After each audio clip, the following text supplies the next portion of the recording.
You can already tell when they walk into a room, not because they're loud, but because something shifts. Problems seem to organize themselves around them. There's a quiet competence that comes from someone who doesn't just notice what's broken, they feel compelled to fix it. And there's something distinctly Australian about it. Maybe it's the self-reliant culture. Maybe it's the isolation that teaches you to solve your own problems. But Australians who have this gift, they're wired differently. Why their brains work this way. Various research in cognitive psychology shows us something striking. When these individuals encounter a problem, their analytical thinking networks activate differently than most people's. Where average people experience chaos as stress, they experience it as a puzzle. Confusion doesn't shut them down, it wakes them up. Research highlights what's called problem-positive orientation. These fixers don't see obstacles as threats. They see them as challenges with solutions waiting to be found. The situation doesn't change, the mind does. This is too complicated. Becomes I just haven't figured it out yet. Studies in resilience show another key trait. They tolerate frustration longer than average. Failure doesn't discourage them, it recalibrates them. They try again and again. Real fixing is never elegant. It's repetition, trial and error, sitting in uncertainty without immediate reward. And their brains are built exactly for that, the hidden pattern. But there's something deeper happening. Research in cognitive flexibility shows that top problem solvers mentally simulate multiple outcomes at once. They don't ask what's wrong.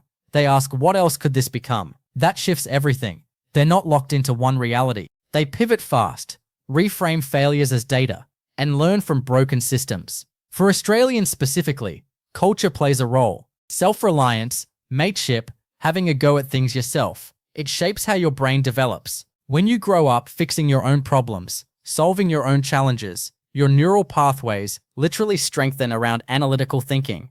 Over time, it stops being a choice and becomes automatic. Your attention is calibrated to spot inefficiencies and failure points instantly, almost without conscious effort. The cost nobody talks about. But here's what people miss. When your mind is trained to fix, it becomes impossible to ignore broken things. Not just objects, conversations that feel off, environments that don't align, emotional dynamics that don't sit right. That constant scanning creates mental fatigue because not everything should be fixed. Some things should be experienced. Some things should be released. There's also a relational cost. When you're always the fixer, people stop bringing their own solutions. Your competence creates dependence. You become valued for what you do, not who you are. And that's isolating. Why this matters yet. Despite this weight, Australians with this trait stabilize everything around them. They translate confusion into steps. They bring order where others see chaos. They're essential because they see solutions where everyone else sees problems. And here's the truth most people don't realize. They're not always doing it consciously. It's not always an identity. It's often just how they exist. They see the loose thread and feel the need to pull it until everything makes sense. So if you recognize yourself here, if you can't ignore broken systems, if you're drawn to repair and improve things, understand this. It's not stubbornness. It's a deeply rooted cognitive style shaped by attention, resilience, and pattern recognition. When directed wisely, it becomes one of the most powerful ways to engage with the world. Because in a world full of complexity, the ability to bring order is rare.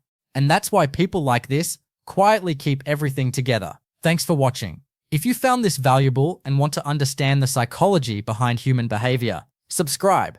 Because here, we don't just talk about behavior, we decode it. And the more you understand the mind, the more clearly you see everything else.